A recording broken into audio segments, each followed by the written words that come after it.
Alright, so hopefully you can hear me. I'm going to do a video review of this bike. Hopefully it's enjoyable or knowledgeable. It's basically a 2011 Suzuki GSX650F. It's no longer sold in North America. It was discontinued, I think probably due to poor sales. It's based on the Suzuki Bandit engine and platform, I think. And then they basically added the fairings, probably changed up the tank. It's kind of a cool bike. The front end is kind of that typical Suzuki, single headlight with the high beam below, I believe. And it kind of looks like the Hayabusa almost from the front, so it's kind of fun. It's a 650, it's an inline 4. It is pretty fast, but it's no super sport. And so it is kind of fun to have the fun, Suzuki kind of Hayabusa look. It's without it having to be an insane bike that's not practical. So that's enjoyable. I think it's a nice looking bike. It's a bit heavy for a sport bike, that is. It's around 550 pounds, 250 kilograms.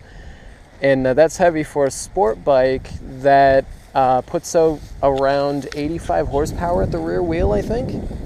So as far as super sports and everything are concerned, a lot of them, like a 600 typically I think would be around 110 horsepower, sometimes more, sometimes less, but usually over 100 horsepower, and they'd be around like 400 pounds, 450 maybe tops. So this is 550 pounds, and that's a lot, obviously, especially for a motorcycle, so it's a huge percentage. And so that doesn't make it a slow bike. It's a fast bike. But in comparison to super sports, I have noticed the difference because I have test rode the 2015 Honda CBR 600RR, and so it was remarkably faster. It's interesting because this is a fast bike, and it's a fast bike, but it was just crazy how it was geared differently and how the power came on and everything like that. And so the 600RR is a really nice bike, but it's also a lot less comfortable. And I'd be honest with you, in terms of everyday riding, I wouldn't really even need a super sport. I mean, this bike, any bike really, you can get pretty spirited riding in and stuff like that. And the weight of this bike and the power doesn't stop you from having a lot of fun. You can rip up to 100 kilometers an hour in, I think, around 4 seconds. And so in a super sport, you're maybe doing it in 3 seconds. But in terms of fun value, really still having tons of fun. And like really high speeds, like hits 100 miles an hour, 160 in third gear. So it's really, you still have 3 more gears. So you can pass people easily. If there's ever like a dangerous situation where you need to kind of get away from another car, something like someone's trying to run you off the road, there's like a road rage situation, heaven forbid, you can get away from them, So I'll just pause it because there's a train coming. There's a train.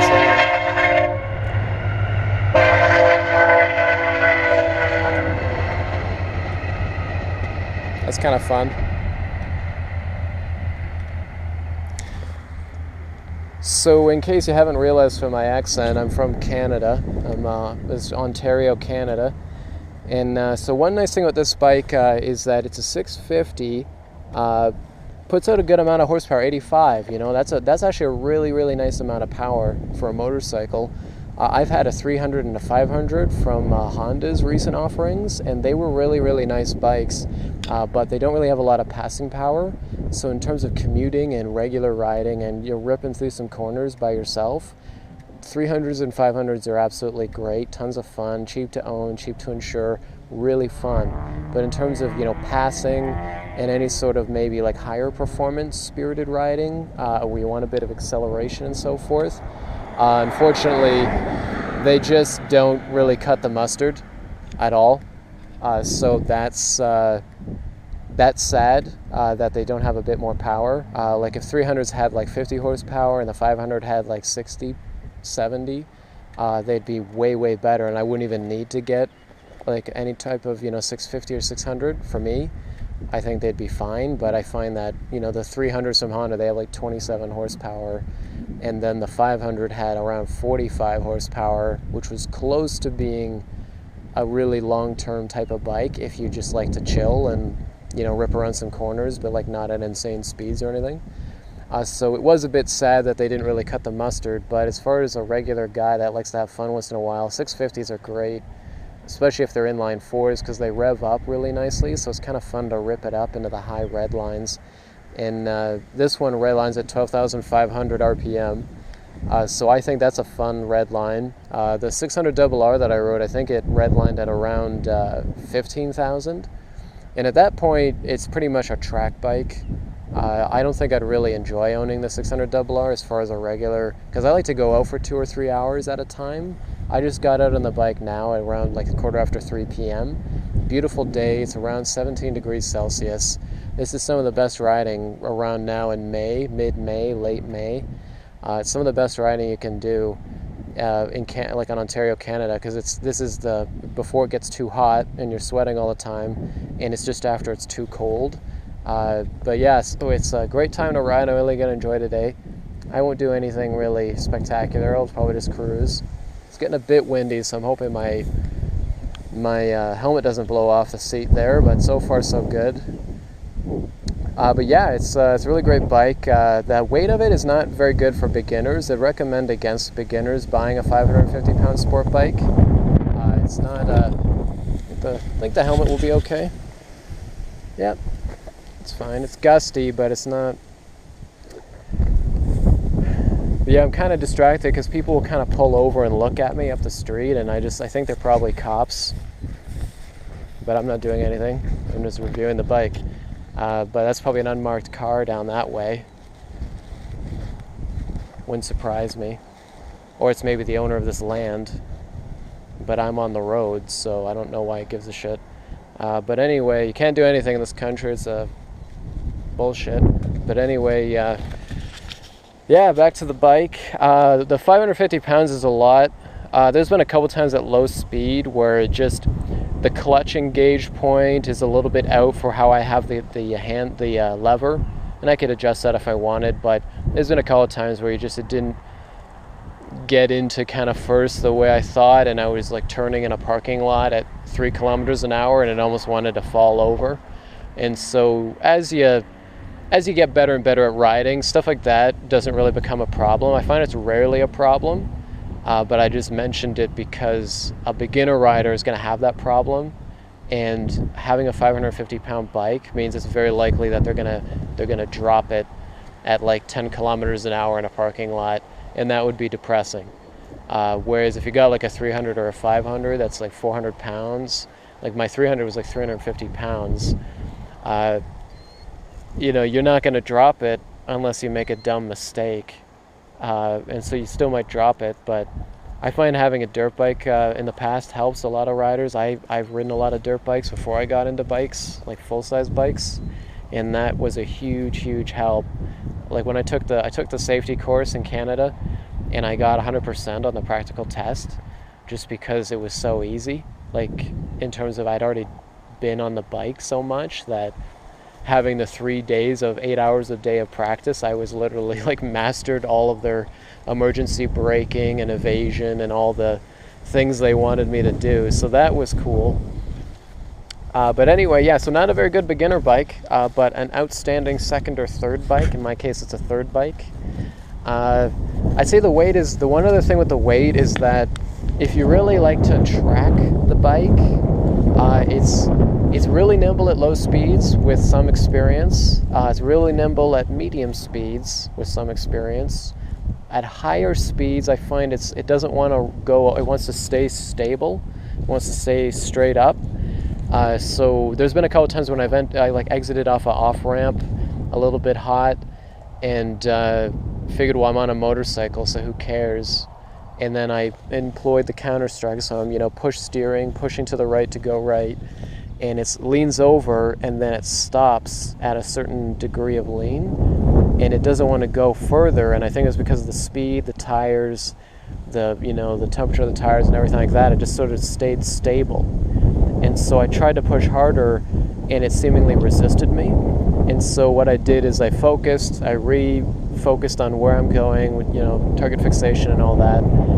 Leaned off the bike a smidge and then pushed again, and I found it did lean over, but I made sure to not increase my speed because it felt like just the characteristics of the forks and everything like that and the weight, it seemingly it likes to go in a straight line a bit more than a lighter bike does. And so I think it's a bit of a chalk it up to experience situation, but I think it also is a situation where beginners or intermediate riders could could get caught on this bike in a bad situation where they maybe have ridden say the same speed, like 120 kilometers an hour around a twisty road or something like that, and it went really well on the 400-pound bike, but then on the 550-pound bike at the exact same speed, it's more stable and it doesn't want to lean as much.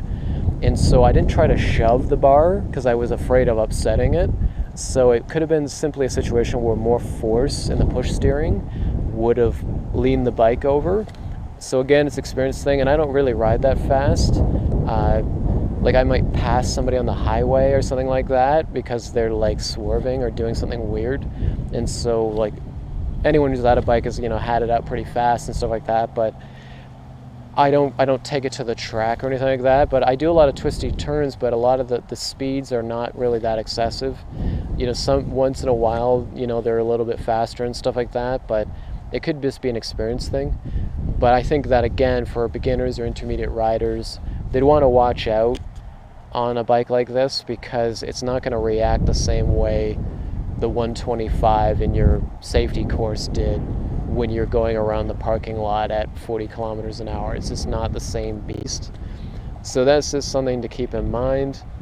I'm not too sure what else to say about it. It's cheap to insure. I think it's classified as a sport tourer.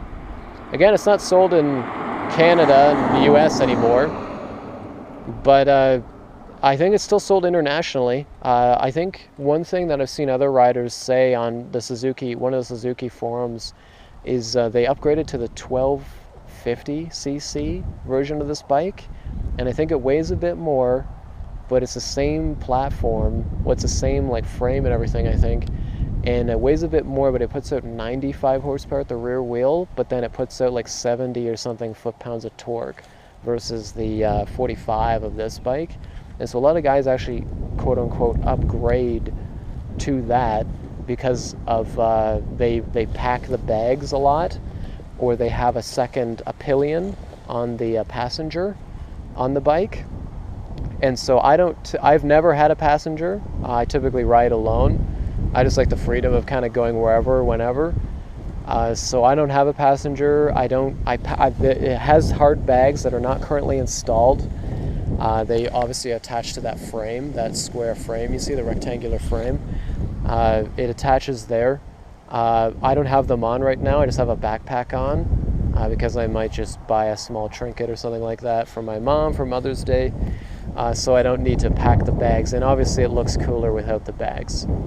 But yeah, it's I don't really see a need to upgrade from this. I think if I were to start going to the racetracks, I could see the upgrade to go to like a 600 Super Sport because of the lighter weight and the more horsepower would be a lot of fun for the racetrack. And at that point, I think I'd want to have two bikes. I'd have the track bike and I'd have this bike, because this bike is more than enough for any situation basically on the roads. And if you're a bit of a hooligan, it can be a hooligan. So it's lots and lots of fun. I've never tried to wheelie it. I find that because of the weight, it generally stays stable, even in like a hard acceleration situation, but I've never tried to like clutch it up or anything like that. So in terms of, it's not a wheelie machine. I know a lot of guys on YouTube are wheeling their bikes all the time. It's not really my thing. I think, maybe once in my life, maybe it'd be kind of fun to wheelie a bike or something, but I don't think I'd be doing that very often. Just whatever. This seems like a situation where you could land it and then it goes into the wobble and all that stuff, and just, it'd be fun, but I don't see myself needing a wheeling bike personally. And if you are, you probably don't want this one. But yeah, what else to say? Brakes fine. Brakes really well. Maintenance wise, I've put about 9,000 kilometers on this personally in the last several months, and there's winters obviously in Ontario, Canada, so you can't ride during when there's snow everywhere. So for 9,000 kilometers and just a span of several months is actually quite a lot for Canadian riders, I find, and that's what my dealer told me. Is I kept coming back for oil changes and everything like that with my other two bikes, and he said that I put on way more kilometers than a lot of his customers. So that's kind of cool. It's fun. It's a hobby, and yeah, so I haven't run into any problems.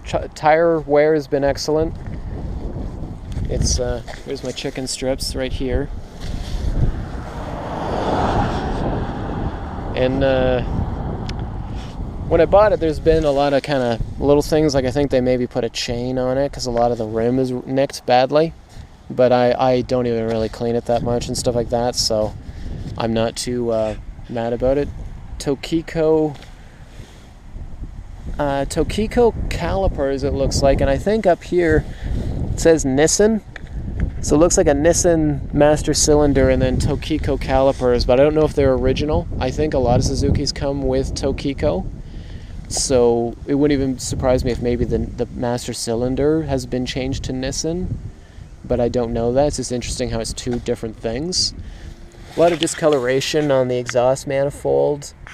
I've seen videos where they've cleaned that up really nicely with like a special cleaner. Bit of rust accumulation up higher there.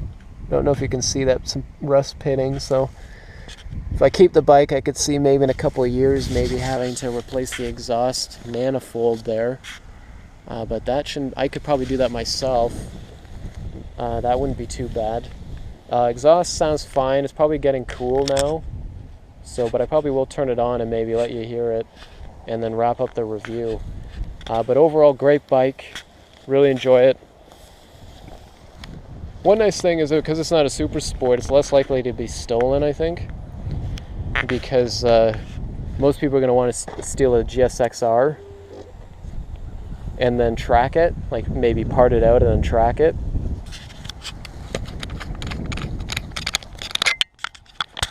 I'll install this back on here. Okay, here's the gauge cluster. You can see a little bit closer. Got 21,363 on the odometer. It's got a flash to pass button and stuff like that. A couple nice little creature comforts for 2011. Stock exhaust is pretty tame. And at low RPM, it's obviously tame, so I'll let it warm up for 1 minute. And oh yeah, gas mileage. I forgot to mention gas mileage. I think it's around a 13-liter tank, and I set my trip odometer every time I fill up, and around 230 to 250 kilometers, it's at 0 bars, 0 to 5 bars, or 1, sometimes 2 bars. Actually, is what I mean, 1 or 2 bars, and then around 250, it starts flashing. And so I have taken, I think, the 260 or 270, and I still had gas, but it seemed like I was really, really pushing it because the gasoline light on the dash was flashing. So I was probably right at the end of the tank at around 275. I'd say maximum 300 kilometers on the tank, absolute maximum. And that's at a lot of like mixed highway speed, like 90 kilometers to 100 kilometers. Back roads are a lot of 90-kilometer roads around here. So a lot of 90K, 100K, 110. Not really too much spirited acceleration, kind of, revving it maybe halfway up the rev range, like to like 7,000. So not a lot of redlining it. You'll get around 250K to a tank.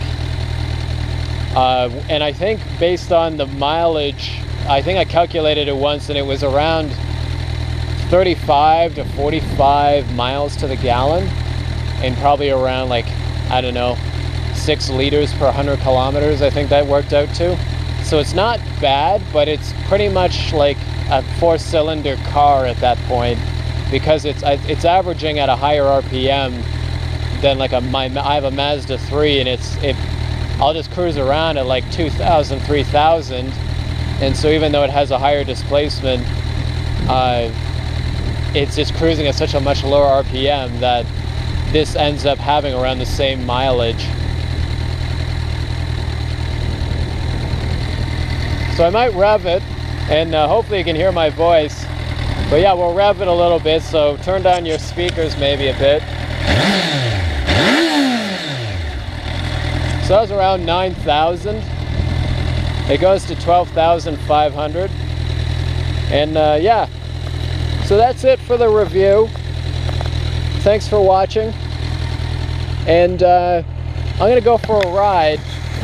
I might take some footage of the ride. I'm not gonna really do anything crazy. But maybe I'll include it in the video for those who want to stay tuned.